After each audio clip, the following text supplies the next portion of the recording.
Welcome मैं all dear students. कैसे हैं आप लोग? आशा करते हैं आप लोग मस्त होंगे और ज़रूर बताइएगा आप लोगों की तैयारी कैसी चल रही है। आज हम क्लास ट्वेल्थ का स्टार्ट करेंगे। क्लास ट्वेल्थ का हम लोग देखेंगे हिस्ट्री का एक्सरसाइज 1 और 2 का टॉप 100 क्वेश्चन का हम लोग डिस्कशन करेंगे। ये वो क्वेश्चन है जो आप लोगों का प्रीवियस ईयर क्वेश्चन में ऑलरेडी पूछा हुआ है। ठीक है, हम लोग सबसे पहले आज इसका कॉन्सेप्ट पहले देखते हैं। क्वेश्चन से पहले हम लोग इसका कॉन्सेप्ट देखते हैं। एक्सरसाइज 1 क्या है? एक्सरसाइज 1 है आप लोग का ईंट, मनका तथा अस्थियां हड़प्पा सभ्यता, मतलब हड़प्पा सभ्यता एक्सरसाइज 1 है। एक्सरसाइज 1 क्या है आप लोग का? हड़प्पा सभ्यता। सबसे पहले हड़प्पा सभ्यता के बारे में जानते हैं, उनकी खुदाई के बारे में जानते हैं, उनका खोज के बारे में जानते हैं और किस नदी के किनारे अवस्थित है वो सब जानते हैं। पहले हड़प्पा सभ्यता के बारे में हम लोग जानेंगे। ठीक है, सबसे पहले हड़प्पा सभ्यता के बारे में कुछ बेसिक कॉन्सेप्ट देखते हैं। हड़प्पा सभ्यता की खोज 1921 ईस्वी में दयाराम साहनी जी के द्वारा हुआ था। हड़प्पा सभ्यता की खोज 1921 ईस्वी में दयाराम साहनी जी के द्वारा हुआ था। हड़प्पा जो है रावी नदी के किनारे है। 2600 से 1300 ईस्वी जो है हड़प्पा सभ्यता का काल माना जाता है। ठीक है, 1875 ईस्वी में जो आर्किविद जो थे ए कनिंघम हड़प्पा की मोहर पर रिपोर्ट प्रस्तुत किए थे और 1921 ईस्वी में हड़प्पा सभ्यता की खोज दयाराम साहनी के द्वारा किया हुआ था और 1921 ईस्वी में ही बत सौदार हड़प्पा में उत्खनन प्रारंभ किया गया था। 1922 में क्या हुआ था? मोहनजोदड़ो की खुदाई शुरू हुई थी। 1922 में मोहनजोदड़ो की खुदाई हुई थी। चलिए नेक्स्ट क्या है? 1924 में क्या हुई थी? मोहनजोदड़ो की खुदाई के बाद मार्शल की घोषणा हुई थी और ये सब जो है उसके बाद ये सब उतना इंपॉर्टेंट एग्जाम के दृष्टिकोण से नहीं है। ठीक है, बस याद रखिए हड़प्पा रावी नदी के किनारे। ठीक है, आज का हम लोग फर्स्ट क्वेश्चन से स्टार्ट करते हैं। ठीक है, मेन पॉइंट हो गया हड़प्पा सभ्यता को दयाराम साहनी के द्वारा हुआ था 1921 ईस्वी में। आज का फर्स्ट क्वेश्चन क्या बोलता है? लोथल किस नदी के किनारे अवस्थित है? हड़प्पा कालीन स्थल जो है लोथल किस नदी के किनारे है? लोथल भोगबा नदी के किनारे है। याद रखिएगा, लोथल भोगबा नदी के किनारे है। नेक्स्ट क्वेश्चन है सिंधु घाटी के निवासियों को किस धातु का ज्ञान नहीं था? सिंधु घाटी के निवासियों को किस धातु का ज्ञान नहीं था? लोहा का ज्ञान नहीं था। लोहा का ज्ञान नहीं था और सबसे पहले ज्ञात यानी कि खोजा गया धातु तांबा था। सबसे पहले खोजा गया धातु तांबा था। चलिए नेक्स्ट देखते हैं, हड़प्पा सभ्यता किस युग की सभ्यता है? हड़प्पा सभ्यता किस युग की सभ्यता मानी गई है? हड़प्पा सभ्यता कांस्य युगीन कालीन सभ्यता मानी गई है। नेक्स्ट, हड़प्पा सभ्यता का सबसे बड़ा नगर कौन है? हड़प्पा सभ्यता का सबसे बड़ा नगर मोहनजोदड़ो। हड़प्पा सभ्यता का सबसे बड़ा नगर मोहनजोदड़ो। ठीक है, नेक्स्ट, हड़प्पा सभ्यता की सर्वप्रथम खोज किसने की थी? हड़प्पा सभ्यता की सर्वप्रथम खोज किसने की? दयाराम साहनी जी के द्वारा 1921 ईस्वी में हुई थी। नेक्स्ट है, हड़प्पा किस नदी के किनारे अवस्थित है? याद करिएगा, अभी अब तुरंत चर्चा की, हड़प्पा रावी नदी के किनारे है। हड़प्पा रावी नदी के किनारे, हड़प्पा पाकिस्तान में पड़ता है। नेक्स्ट है, मोहनजोदड़ो का उत्खनन किया गया था। मोहनजोदड़ो के द्वारा उत्खनन किनके द्वारा किया गया था? आर.डी. बनर्जी के द्वारा। आर.डी. बनर्जी के द्वारा। नेक्स्ट है, मोहनजोदड़ो किस नदी के किनारे बसा हुआ है? मोहनजोदारो सिंधु नदी के किनारे बसा हुआ है। याद रखिएगा, very important question. Mohenjodaro Sindhu नदी के किनारे अवस्थित है। नेक्स्ट है, मोहनजोदड़ो किस भाषा का शब्द है? वेरी इंपॉर्टेंट क्वेश्चन है। मोहनजोदड़ो सिंधी भाषा का शब्द है। ठीक है, सिंधी भाषा का शब्द है। चलिए नेक्स्ट क्वेश्चन, 10 नंबर क्वेश्चन पर चलते हैं। लोथल कहाँ अवस्थित है? लोथल कहाँ अवस्थित है? आप लोग हमें बताइएगा। लोथल कहाँ अवस्थित है? हम बताए भी हैं। लोथल कहाँ है?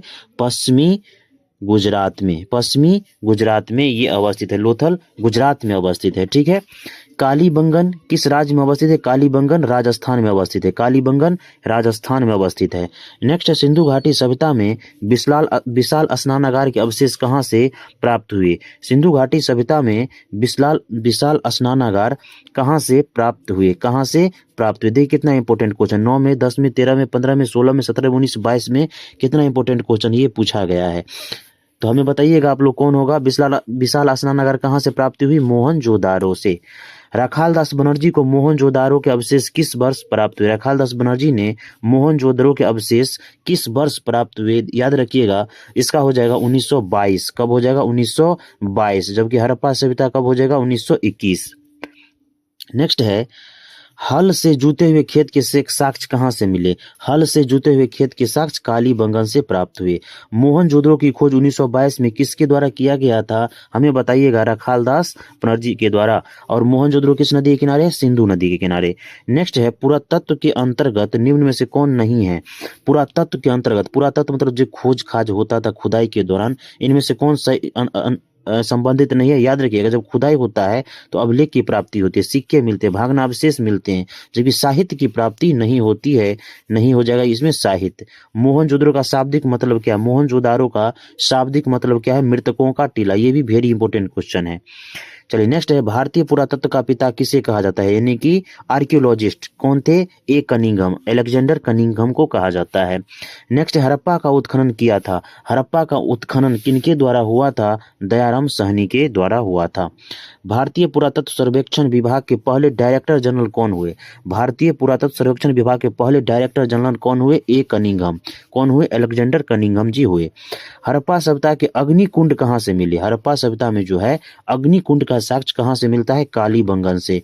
कहाँ से मिलता है? कालीबंगन से। कालीबंगन से, ठीक है, कालीबंगन से।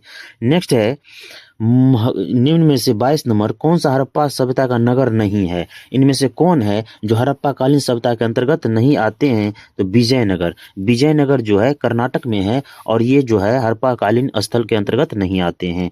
नेक्स्ट है, विलियम जोन्स ने एशियाटिक सोसाइटी की स्थापना कब की थी? याद रखिएगा, विलियम जोन्स के द्वारा 1784 ईस्वी में एशियाटिक सोसाइटी की स्थापना की गई थी। और ये भी याद रखिएगा, विलियम जोन्स ने एशियाटिक सोसाइटी की रचना की थी 1784 में।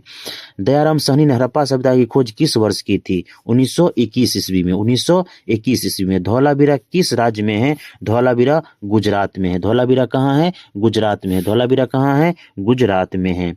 चलिए हम लोग 26 नंबर क्वेश्चन पे आ जाते हैं। 26 नंबर क्वेश्चन क्या बोल रहा है? सिंधु सभ्यता का क्षेत्रफल किस आकार का है? याद रखिएगा, सिंधु घाटी सभ्यता का जो स्थल है वो त्रिभुजाकार है। कैसा है? त्रिभुजाकार, यानी कि अपना पंजाब, हरियाणा, राजस्थान, पाकिस्तान होके इस टाइप का त्रिभुजाकार स्थल है। नेक्स्ट है, हड़प्पा से सर्वप्रथम बड़ी संख्या में ईंटें प्राप्त हुई कब? हड़प्पा में बड़ी संख्या में ईंटें की प्राप्ति हुई कब? 1826 ईस्वी में।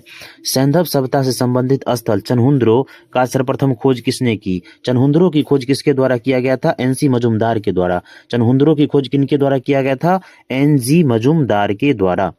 सिंधु सभ्यता से संबंधित स्थल रोपर का उत्खनन कार्य कराया था। रोपर का उत्खनन कार्य किनके द्वारा करवाया गया था? वाई.डी. शर्मा।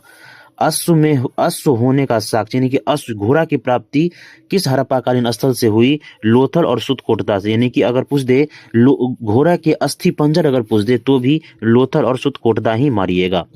नेक्स्ट क्वेश्चन है, सिंधु सभ्यता मेसोपोटामिया संस्कृति की देन थी, यह कथन किसका है? सिंधु सभ्यता मेसोपोटामिया संस्कृति की देन है, यह कथन किसका है? व्हीलर और गार्डन उपयुक्त दोनों हो जाएगा। नेक्स्ट क्वेश्चन है, निम्नलिखित में से वह कौन सा कथन है जहां से हल चलाने का साक्ष्य मिलता है? हल चलाने का साक्ष्य कालीबंगन से प्राप्त होता है। हल चलाने का साक्ष्य कालीबंगन से मिलता है। नेक्स्ट है, पंजाब में हड़प्पा के अतिरिक्त किस स्थान से सैंधव सभ्यता के प्राचीन अवशेष मिले? पंजाब में हड़प्पा स्थल के अतिरिक्त कोई दूसरा स्थान मिला था, उनका नाम क्या था? उनका नाम था जलीमपुरा, रहमान ढेरी और सराय खोला। उपयुक्त सभी हो जाएगा। नेक्स्ट है, सैंधव सभ्यता के उत्खनन में प्राप्त अनेक बांटों में सबसे छोटे बांट का वजन क्या था? वजन करने वाला जो वाट होता था, सबसे छोटे वजन माप तौल की प्रक्रिया में जो अपनाया जाता था, सबसे छोटा वाट का नाम कितना था? 13.64 ग्राम का था। नेक्स्ट है, सिंधु घाटी सभ्यता से संबंधित कौन सा पुरास्थल गुजरात प्रदेश में है? गुजरात प्रदेश के अंतर्गत आता है भोगतार। कौन आते हैं? भोगतार। चलिए नेक्स्ट है, गुजरात राज्य के कच्छ जिले में स्थित सुतकोटदा की सर्वप्रथम खोज किसने की थी? सुतकोटदा की सर्वप्रथम खोज किसने थी? जगपति जोशी जी ने। जगपति जोशी। नेक्स्ट है, मोहनजोदड़ो नगर बसा हुआ था। मोहनजोदड़ो नगर बसा हुआ था करीब करीब कितने? 20 किलोमीटर के रेंज में, 20 किलोमीटर के घेरे में, 20 किलोमीटर के घेरे में मोहनजोदड़ो बसा हुआ था। नेक्स्ट है, हड़प्पा लिपि से सर्वाधिक साक्ष्य रखती है? हड़प्पा लिपि जो थी हड़प्पा जो थी कौन लिपि में वहाँ के सर्वाधिक साक्ष्य मिलते हैं? दरबीर शैली में। कौन शैली में? दरबीर शैली में, दरबीर लिपि। नेक्स्ट है, हड़प्पा सभ्यता से संबंधित धौलावीरा प्रकाश में कब आया? हड़प्पा से संबंधित धौलावीरा की खोज कब हुआ? इसका मतलब यही हुआ 1990 से 91 ईस्वी में। हड़प्पा सभ्यता से संबंधित स्थल कोतांसी कहाँ है? कोतांसी, वेरी इंपोर्टेंट क्वेश्चन है। हड़प्पा सभ्यता से स्थल कोतांसी कहाँ है? गुजरात में है। कहाँ है? गुजरात में है। चलिए नेक्स्ट क्वेश्चन है, सिंधुवासी सीसा का आयात करते थे, मतलब सिंधुवासी जो है सीसा का आयात किस स्थल से करते थे? दक्षिण भारत से करते थे। किस स्थल से करते थे? दक्षिण भारत से करते थे। दक्षिण भारत से करते थे। नेक्स्ट है, सिंधु सब घाटी की सभ्यता समकालीन मानी जाती थी। याद रखिएगा, मेसोपोटामिया की सभ्यता के या मिस्र की सभ्यता के समकालीन सिंधु घाटी सभ्यता माना जाता था। 43 क्वेश्चन है, सिंधु घाटी की सभ्यता की गलियां की चौड़ाई कितनी थी? सिंधु घाटी सभ्यता की गलियां की चौड़ाई कितनी थी? 3 फुट के आसपास। 3 फुट के आसपास। चलिए हम लोग 44 क्वेश्चन देखते हैं। 44 क्वेश्चन क्या बोल रहा है? सिंधुकालीन भवनों के निर्माण में प्रयोग किया गया। जब सिंधु घाटी सभ्यता का जो भवन मिला, वो जो भवन में जो निर्माण हुआ था उसमें किस चीज का सर्वाधिक प्रयोग हुआ था? पक्की ईंटों का। किनका प्रयोग हुआ था? पक्की ईंटों का सर्वाधिक प्रयोग मिलता है। निम्नलिखित में से कौन सा कथन सत्य है? सिंधु घाटी सभ्यता नगरीय सभ्यता थी, सिंधु घाटी सभ्यता ग्रामीण सभ्यता थी, सिंधु घाटी सभ्यता मिस्री सभ्यता थी, या सिंधु घाटी सभ्यता आदिम सभ्यता थी? तो इनमें से क्या हो जाएगा? सिंधु घाटी सभ्यता नगरीय सभ्यता थी, जबकि हड़प्पा सभ्यता ग्रामीण सभ्यता थी। याद रखिएगा। नेक्स्ट है, मोहनजोदड़ो से प्राप्त मुख्य नली का आकार है। मोहनजोदड़ो से प्राप्त मुख्य नली का आकार है 12 इंच गहरा, 9 इंच चौड़ा। नेक्स्ट है, हड़प्पा सभ्यता के लोग उपासना करते थे, किस भगवान की पूजा किया करते थे? मातृ देवी की पूजा करते थे, यानी कि वहां मातृ सत्तात्मक शासन था। बलूचिस्तान में स्थित नहीं है। इनमें से कौन सा जगह जो बलूचिस्तान में स्थित नहीं है? सुटकोटदा। कौन सा? सुटकोटदा। नेक्स्ट है, निम्नलिखित में से किस विद्वान ने सिंधु सभ्यता के विनाश के कारण मलेरिया महामारी जैसी प्राकृतिक आपदाओं को बताया? किसने सिंधु घाटी सभ्यता के विनाश का कारण मलेरिया महामारी जैसी प्राकृतिक आपदाओं का होना बताया? कनेडी के द्वारा। किनके द्वारा? कनेडी के द्वारा। लेकिन हमेशा याद रखिएगा, हड़प्पा सभ्यता या सिंधु घाटी सभ्यता जो है उनके विनाश का सर्वप्रमुख कारण था बाढ़। क्या था? बाढ़। ये टॉप 49 क्वेश्चन हम लोग देखे हैं हड़प्पा सभ्यता से। किनसे? हड़प्पा सभ्यता से। Very good. इससे अगर हड़प्पा सभ्यता से पूछा जाता है तो इससे बाहर नहीं पूछा जाता है। हम लोग आते हैं, ये टॉप क्वेश्चन है। हम लोग जो आते हैं अब एक्सरसाइज 2 देखते हैं। एक्सरसाइज 2 क्या है आप लोगों का? राजा, किसान, नगर, आरंभिक राज व्यवस्थाएं। एक्सरसाइज 2 क्या है? राजा, किसान, नगर। इसमें कुछ महत्वपूर्ण इंपोर्टेंट टॉपिक है। 600 से 500 ईस्वी के बीच धान की रोपाई, गंगा घाटी शहरीकरण, महाजनपद, पंचमार्ग सिक्के आदि की प्राप्ति हुई। याद रखिएगा 500 से 400 ईस्वी का जो काल है, मगध के शासन का सत्ता का एकीकरण हुआ। इसी टाइप आप लोग देख लीजिए, 321 ईस्वी में चंद्रगुप्त मौर्य का राज्याभिषेक होता है। 272 से 231 ईस्वी के बीच अशोक का शासन था। उसी में 185 के आसपास मौर्य वंश का अंत हो जाता है। इसी प्रकार आप लोग अच्छे से देखिए, अच्छे से महत्वपूर्ण टॉपिक है, आप लोग इसे अच्छे से देख लीजिए। 78 ईस्वी में जो है कुषाण ने कनिष्क का राज्याभिषेक हुआ। 319 में गुप्त शासन प्रारंभ हुआ। 1784 में विलियम जोन्स के द्वारा एशियाटिक सोसाइटी की स्थापना हुई। जो इंपॉर्टेंट है हम आराम से कर दे रहे हैं, ठीक है। चलिए आज का फर्स्ट क्वेश्चन है एक्सरसाइज 2 का आपका फर्स्ट क्वेश्चन है आज, इंडिका किसकी रचना है? इंडिका मेगास्थनीज के द्वारा रचित है। मेगास्थनीज कौन थे? ये चंद्रगुप्त मौर्य के दरबार में थे, ठीक है, और इन्हें चंद्रगुप्त मौर्य का साला भी कहा जाता है। चलिए नेक्स्ट क्वेश्चन है, निम्न में से महिला संत इनमें से कौन है जो महिला संत थी? महिला संत कौन थी? महिला संत इनमें से कौन थी? ऑप्शन है मीरा, अंडाल, कराईकाल और इनमें से सभी। तो इनमें से कौन हो जाएगा आप लोगों का? दूसरा। सेकंड क्वेश्चन है, निम्न में से कौन एक महिला संत थी? तो मीरा भी महिला संत थी, अंडाल भी महिला संत थी, कराईकाल भी महिला संत थी, इनमें से सभी हो जाएगा। 3 नंबर क्वेश्चन है, धम्म की शुरुआत किसने की थी? धम्म की शुरुआत किनके द्वारा किया गया था? अशोक के द्वारा। किनके द्वारा? अशोक के द्वारा। याद रखिएगा आप लोग जो एग्जाम होने वाला है फरवरी में, उसमें ये जो इतिहास का प्रश्न है, 50 ऑब्जेक्टिव आप लोगों को बनाना है। हम आपको गारंटी देते हैं, अगर आप हमारे सीरीज से जुड़ते हैं तो आप 100% आप लोग ऑब्जेक्टिव हो चाहे सब्जेक्टिव आप करके आइएगा। ठीक है, चलिए पॉजिटिव थिंकिंग के साथ 4 नंबर क्वेश्चन देखते हैं। समुद्रगुप्त की तुलना किस यूरोपीय शासक से की जाती है? समुद्रगुप्त की तुलना नेपोलियन से की जाती है। मौर्य वंश का स्थापक कौन थे? यानी कि मौर्य वंश को जो स्थापना किए हुए थे, चंद्रगुप्त मौर्य के द्वारा मौर्य वंश की स्थापना किए थे। अखिल भारतीय का प्रथम शासन अगर पूछे तो कौन थे? तो चंद्रगुप्त मौर्य के द्वारा मौर्य वंश ही थे। चलिए नेक्स्ट है, मौर्यकालीन टकसाला का प्रधान कौन होता था? मौर्यकालीन टकसाला के प्रधान कौन होते थे? उन्हें क्या कहा जाता था? पान्या अध्यक्ष। क्या कहा जाता था? पान्या अध्यक्ष। चलिए नेक्स्ट है, अशोक ने महेंद्र और संघमित्रा को धर्म प्रचार के लिए किस देश भेजा? तो याद रखिएगा, सिंहल द्वीप या श्रीलंका भेजा। अशोक ने महेंद्र और संघमित्रा, महेंद्र पुत्र थे और संघमित्रा पुत्री थे, इन्हें बौद्ध धर्म के प्रचार के लिए अशोक ने सिंघल द्वीप यानी कि श्रीलंका भेजा। अशोक किस वंश का शासक था? हमें बताइएगा। अशोक मौर्य वंश के शासक थे। नेक्स्ट है, कलिंग युद्ध का वर्णन किस शिलालेख में किया गया है? कलिंग युद्ध का वर्णन 13वें शिलालेख में किया गया है। कलिंग युद्ध का वर्णन 13वें शिलालेख में किया गया है। कलिंग युद्ध 261 ईस्वी में हुआ था और इसी युद्ध के बाद अशोक ने बौद्ध धर्म अपना लिया था। नेक्स्ट है, भारतीय इतिहास का कौन सा काल स्वर्ण काल कहा गया है? भारतीय इतिहास काल गुप्त काल, जो गुप्त काल है वह स्वर्ण काल कहा गया है। अर्थशास्त्र की रचना कब हुई? अर्थशास्त्र की रचना कौटिल्य, चाणक्य या कौटिल्य के द्वारा किया गया। अर्थशास्त्र की रचना कब हुई? हमें बताइएगा। 3री शताब्दी ईसा पूर्व के आसपास।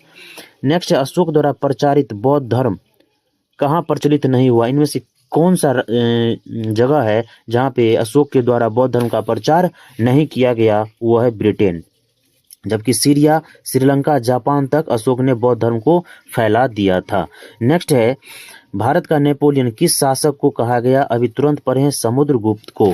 किन्हें? समुद्रगुप्त को। नेक्स्ट है, पाटलिपुत्र नगर की स्थापना उदयन ने किस नदी के संगम पर की? आप हमें बताइएगा। अपना जो पटना शहर है उन्हें ही पाटलिपुत्र कहा गया, उदयन के द्वारा उनकी स्थापना की गई। और पटना किस नदी के किनारे है? हमें बताइएगा। गंगा, पुनपुन और सोन के तट पे है। इनमें से सभी हो जाएगा। नेक्स्ट है, रत्मूसल नामक आक्रामक यंत्र का प्रयोग किस जनपद में सबसे पहले हुआ? याद रखिएगा, रत्मूसल और महाशिलकंटक नामक 2 यंत्र था, युद्ध करने वाला यंत्र था। उनका प्रयोग किस जनपद के द्वारा किया गया? मगध के द्वारा। मगध जो था उस समय सबसे शक्तिशाली जनपद में से एक था। 16 को जो अंगुत्तर निकाय, 16 जो महाजनपद थे उनमें सबसे शक्तिशाली मगध था। नेक्स्ट है, त्रामलिप्ति बंदरगाह अवस्थित है। त्रामलिप्ति बंदरगाह कहाँ अवस्थित है? त्रामलिप्ति बंदरगाह बंगाल में है। नेक्स्ट क्वेश्चन आइए देखते हैं, इलाहाबाद प्रशस्ति के लेखक कौन हैं? इलाहाबाद प्रशस्ति के लेखक कौन थे? हरिसेन। कौन थे? हरिसेन। अपने स्वयं के खर्च से सुदर्शन झील की मरम्मत किसने करवाई थी? सुदर्शन झील का मरम्मत एक्चुअली 5 शासक जुड़े हुए थे, लेकिन स्वयं के खर्च से सुदर्शन झील का मरम्मत रुद्रदामन प्रथम के द्वारा किया गया था। नेक्स्ट है, अशोक किस वंश का शासक था? अशोक मौर्य वंश का शासक था। नेक्स्ट है, अर्थशास्त्र के लेखक कौन थे? अर्थशास्त्र के लेखक चाणक्य या कौटिल्य को जाना जाता है। कलिंग की लड़ाई कब हुई? कलिंग की लड़ाई 261 ईसा पूर्व में हुई। नेक्स्ट है, मुद्रा राक्षस किसकी रचना है? मुद्रा राक्षस किसकी रचना है? हमें बताइएगा। मुद्रा राक्षस विशाखदत्त की रचना है। वेदों की संख्या कितनी है? वेदों की संख्या 4 है, ऋग्वेद, सामवेद, अथर्ववेद, यजुर्वेद। नेक्स्ट है, कनिष्क का राज्यारोहण कब हुआ? कनिष्क का राज्यारोहण कब माना जाता है? 78 ईस्वी में। 78 ईस्वी में। जबकि विक्रम संवत की शुरुआत 57 ईसा पूर्व में हुई थी। माल विकास अग्निमित्रम के लेखक कौन है? कालिदास। प्रयाग प्रशस्ति स्तंभ अभिलेख किस लिपि में है? प्रयाग प्रशस्ति स्तंभ लेख किस लिपि में बोला गया है? तो ब्राह्मी लिपि में है। नेक्स्ट है, धम्म महापात्रों को किसने नियुक्त किया? धम्म महापात्रों को अशोक के द्वारा नियुक्त किया गया। जीवक वैद्य किस वंश के काल में थे? जीवक वैद्य किस काल में संबंधित है? हय्यक वंश। इसकी स्थापना बिंबिसार के द्वारा किया गया। पाटलिपुत्र के संस्थापक कौन थे? उदयन। पाटलिपुत्र नगर की स्थापना किस नदी के संगम पर हुई? अभी तुरंत ऊपर हम लोग चर्चा किए हैं, गंगा, सोन और पुनपुन। नेक्स्ट है, मौर्य साम्राज्य का प्रथम शासक कौन था? चंद्रगुप्त मौर्य थे।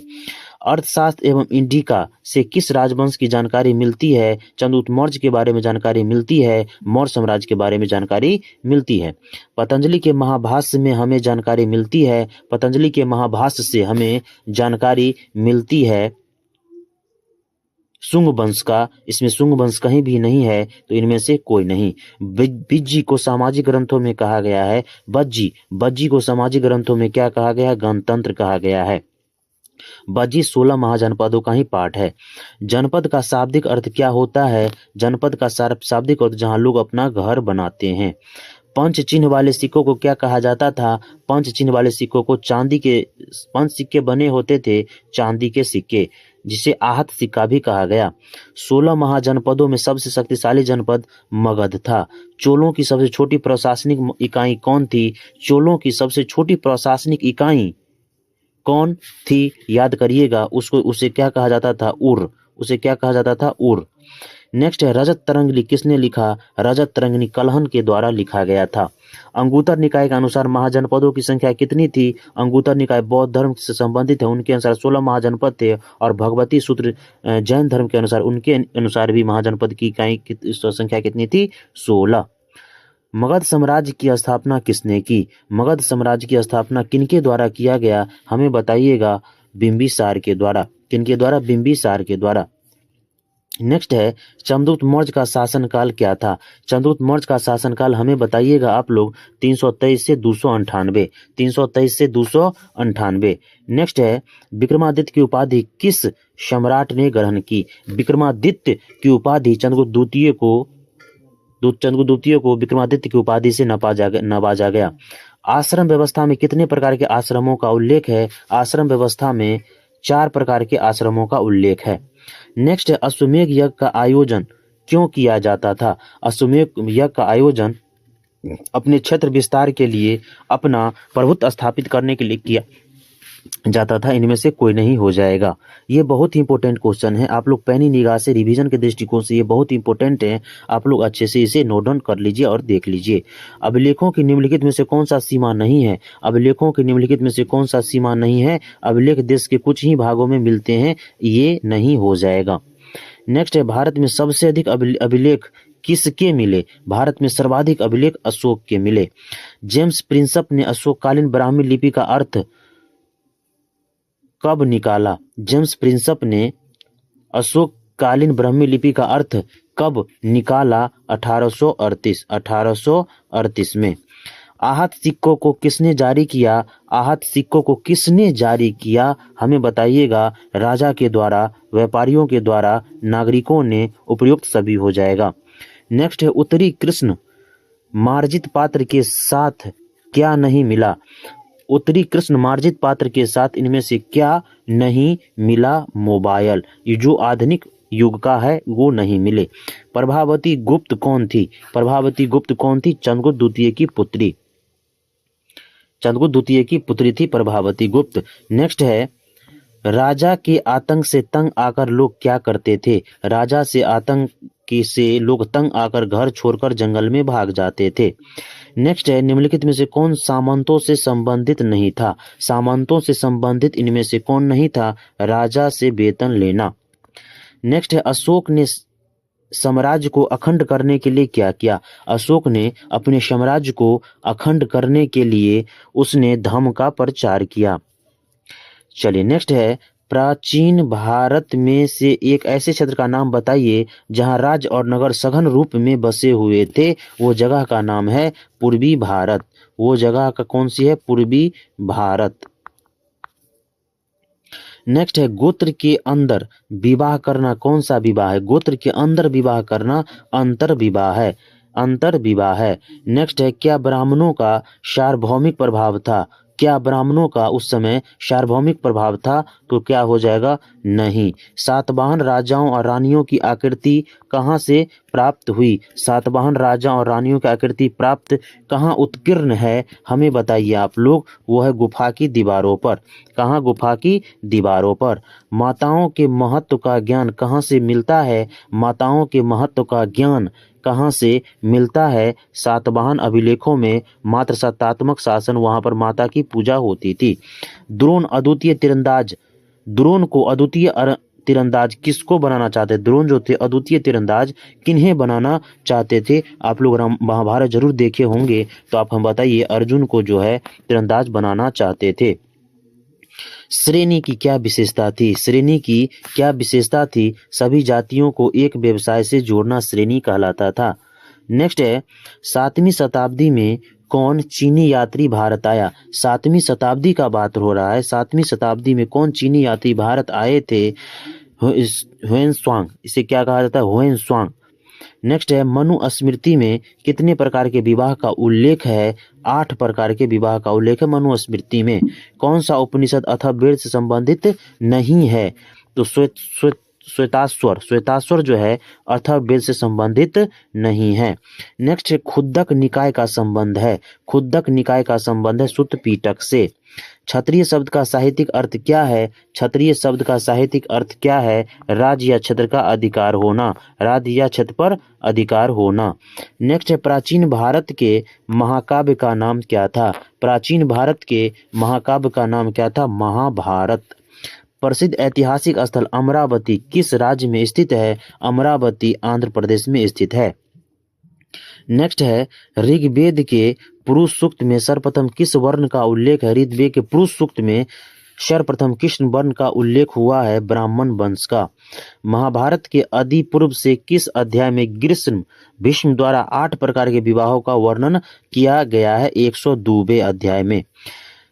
नेक्स्ट है जीवक वैद्य किस वंश काल से थे? जीवक वैद्य हय्यक काल से संबंधित थे। जीवक वैद्य हय्यक काल से संबंधित थे। ये था हमारा टॉप 100+ ऑब्जेक्टिव क्वेश्चन एक्सरसाइज 1 और 2 से। आप लोग अच्छे से इसे रिवीजन के दृष्टिकोण से अच्छे से देख लीजिए, और ये हम गारंटी देते हैं कि अगर एक्सरसाइज 1 और 2 से क्वेश्चन पूछे जाते हैं तो इससे बाहर नहीं पूछा जाएगा।